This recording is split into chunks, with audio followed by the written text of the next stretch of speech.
നമസ്കാരം. ബ്രിട്ടാസ് എന്ന് പറഞ്ഞൊരു കാര്യം വളരെ പ്രധാനപ്പെട്ടതാണ്.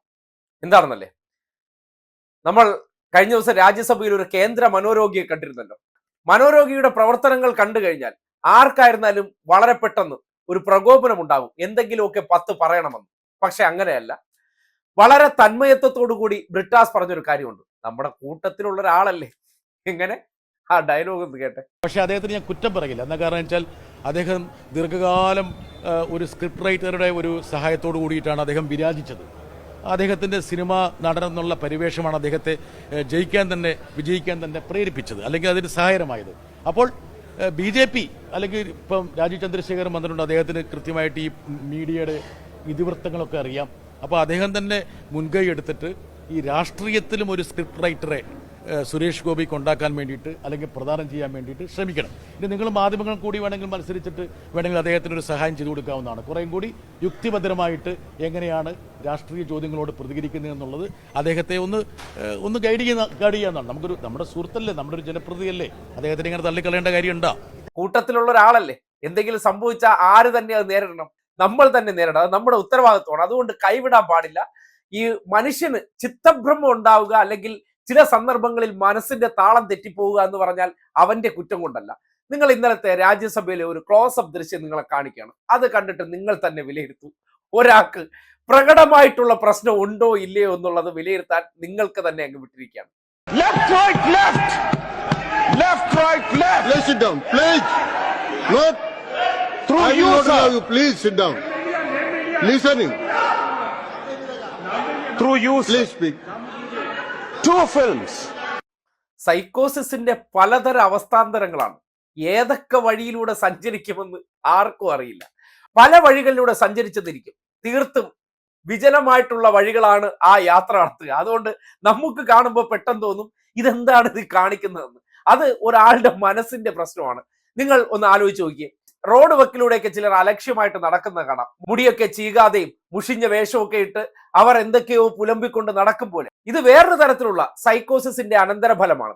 ഈ അനന്തരഫലത്തിന്റെ ഭാഗമായിട്ട് ഇതാണ് 24 മണിക്കൂർ ഡയലോഗ് അടിക്കുക, ആൾക്കാരെ നോക്കിയത് ഇങ്ങനെ വിരൽ ചൂണ്ടിക്കൊണ്ടിരിക്കുക, 4 സൈഡിലും ഇങ്ങനെ നോക്കിക്കൊണ്ടിരിക്കുക. ഇങ്ങനെയായിട്ടുള്ള ചില പ്രവണതകളാണ് കാണിക്കുന്നത്. ഇതിന് ഇതുവരെ മരുന്ന് കണ്ടുപിടിച്ചിട്ടില്ല. അതാണ് പ്രധാന പ്രശ്നം. ഡോക്ടർമാരുമായിട്ടൊക്കെ ഡിസ്കസ് ചെയ്യുമ്പോൾ പറഞ്ഞതെന്ന് പറഞ്ഞാൽ ഇതിന് പ്രത്യേകിച്ച് മരുന്നൊന്നുമില്ല.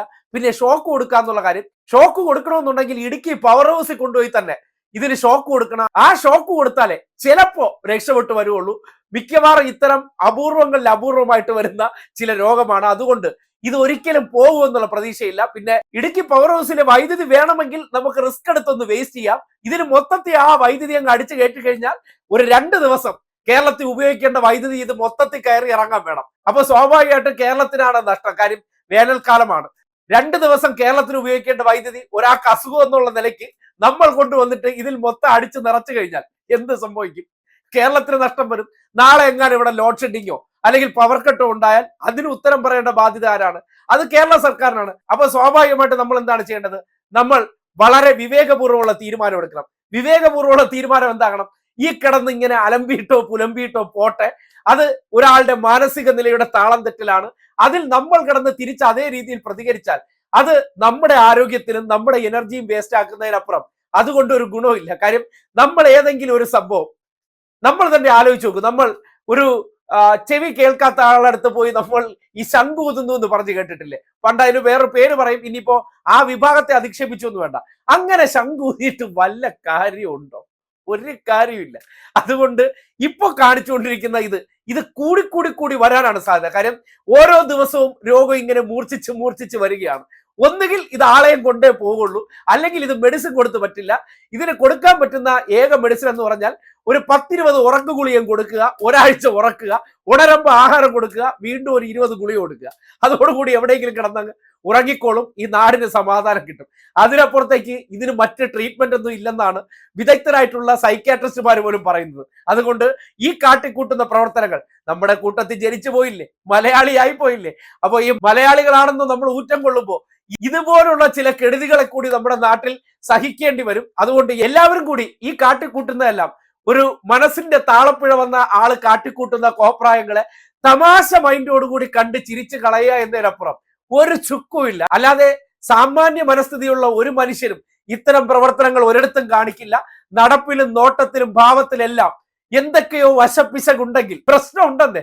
അപ്പൊ അതുകൊണ്ട് നമ്മൾ ബ്രിട്ടാസ് പറഞ്ഞ പോലെ കൂട്ടത്തിലുള്ള ഒന്നായതുകൊണ്ട് അങ്ങ് കളയുക. അതിനപ്പുറത്തേക്ക് നമുക്ക് ഇല്ലാതാക്കി കളയാൻ പറ്റൂല്ലോ, നിയമം അനുവദിക്കുന്നില്ലല്ലോ. അതുകൊണ്ട് ഇടുക്കിയിലെ വൈദ്യുതി നമുക്ക് കളയണ്ട, അത് സൂക്ഷിക്കാം. നാട്ടുകാരെ ഇരുട്ടിലാക്കാതെ ഇതിനെ കണ്ടില്ലെന്ന് നടിച്ചു കഴിഞ്ഞാൽ നമ്മുടെ കുറേയേറെ പ്രശ്നങ്ങൾ മാറിക്കിട്ടുമെന്നുള്ളതാണ് യാഥാർത്ഥ്യം.